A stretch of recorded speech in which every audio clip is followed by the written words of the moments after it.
اور ماسٹر جی کی غیر حاضری میں تمام اسکول کے بچوں پر تھانے داری کیا کرتا تھا۔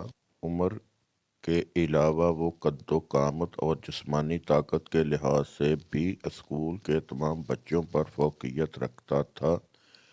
چہرے کے مقابلے میں اس کا سر قدرے چھوٹا نظر آتا تھا، شاید اسی لیے اسے کینچی کی بجائے نائی کا اسرا زیادہ پسند تھا۔ منڈے ہوئے سر پر تیل مالش کا کام کرتا تھا۔ اس کی چھوٹی سی پگڑی اکثر سر سے کھسک جایا کرتی تھی۔ اگر کوئی اور لڑکا اس طرح سر منڈوا کر آتا تو اس کی شامت آ جاتی، لیکن کسی میں یہ جرأت نہ تھی کہ داؤد کے سر کو چھو سکے۔ یہ وہ بلند مقام تھا جہاں صرف ماسٹر جی کا ہاتھ پہنچ سکتا تھا۔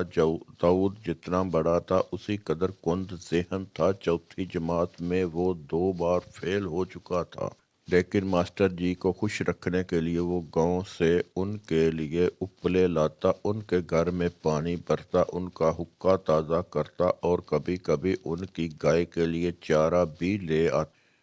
یہ اسکول ارد گرد کے دیہاتوں کے لیے پوسٹ آفس کا کام بھی دیتا تھا۔ ہر گاؤں کی ڈاک وہاں کے بچوں میں تقسیم کر دی جاتی تھی۔ ماسٹر جی نے چٹھیوں پر مہریں لگانے، ڈاک کی تھیلیاں کھولنے اور بند کرنے کا کام بھی داؤد کے سپرد کر رکھا تھا۔ وہ ہر لحاظ سے اسکول میں ماسٹر جی کا نائب تھا، لیکن اسکول میں صرف 2 لڑکے ایسے تھے جن کے معاملات میں وہ مداخلت کرنے سے پرہیز کرتا تھا۔ یہ مجید اور موہن سنگھ تھے۔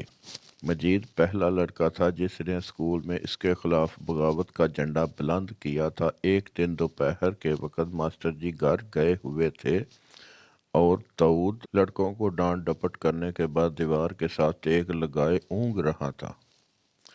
اس کی پگڑی سر سے کھسک کر اس کی گردن میں پڑی ہوئی تھی۔ لڑکے اپنی پگڑیوں کے کوڑے بنا کر کھیلنے لگے۔ مجید اس دن ٹوپی پہن کر آیا تھا۔ اس نے چپکے سے داؤد کی پگڑی اٹھا لی اور کوڑا بنا کر بچوں کے ساتھ کھیلنے میں شریک ہو گیا۔ جب داؤد کی آنکھ کھلی تو تمام لڑکے اپنی اپنی جگہ دبک کر جا بیٹھے، لیکن مجید کو اسکول میں داخل ہوئے صرف 1 ہفتہ ہوا تھا اور مدرسے میں اسے داؤد کے اختیارات کا صحیح اندازہ نہ تھا۔ تھوڑی دیر بے پرواہی سے ادھر ادھر دیکھنے کے بعد اس نے کوڑا داؤد کی طرف پھینک دیا اور کہا، یہ لو پگڑی، میری پگڑی۔ داؤد یہ کہتے ہوئے کوڑا اٹھا کر مجید کو مارنے لگا۔ چند کوڑے کھانے کے بعد مجید نے اس کا دوسرا سرا مضبوطی سے پکڑ لیا۔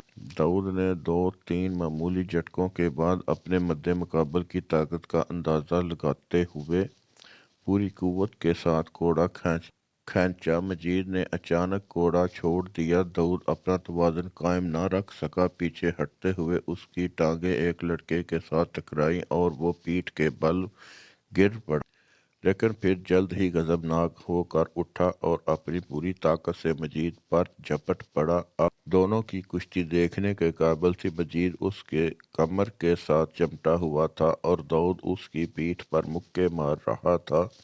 مجید نے اسے اچانک اپنی ٹانگ سے انگڑائی دے کر فرش پر گرا دیا۔ اب وہ نیچے تھا اور مجید اوپر، لیکن تھوڑی دیر بعد پھر داؤد کا پلڑا باری ہوا۔ مجید کا کرتا چٹ چکا تھا، اس کے گال مکوں اور تمانچوں سے سرخ ہو چکے تھے اور وہ بری طرح ہانپ رہا تھا۔ اس پر بھی وہ ہار ماننے کے لیے تیار نہ ہوا۔ وہ مار کھاتا گرتا، لیکن پھر اٹھ کر اپنے مد مقابل کے ساتھ گتھم گتھا ہو جاتا۔ داؤد کا غصہ اب پریشانی میں تبدیل ہو رہا تھا، کیونکہ اس وقت اس کے سامنے اپنے وقار کو بچانے یا اپنے مد مقابل پر جسمانی برتری ثابت کرنے کا مسئلہ نہ تھا، بلکہ یہ سوال تھا کہ یہ لڑائی کس طرح ختم کی جائے۔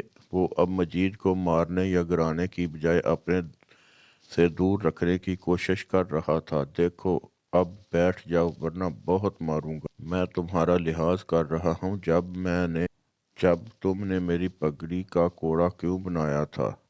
تم باز نہیں آتے؟ دیکھو، اب ماسٹر جی آ جائیں گے۔ داؤد بار بار یہ الفاظ دہرا رہا تھا، لیکن مجید اس کی کوئی بات سننے کے لیے تیار نہ تھا۔ بالآخر داؤد نے اسے زور سے دھکا دے کر گرا دیا اور چند قدم پیچھے ہٹ کر کھڑا ہو گیا۔ مجید کے سر اور پیٹھ میں کافی چوٹیں آئی لیکن وہ جلد ہی اٹھ کر کھڑا ہو گیا۔ داؤد اب چند قدم دور کھڑا کہہ رہا تھا، اب آرام سے بیٹھ جا۔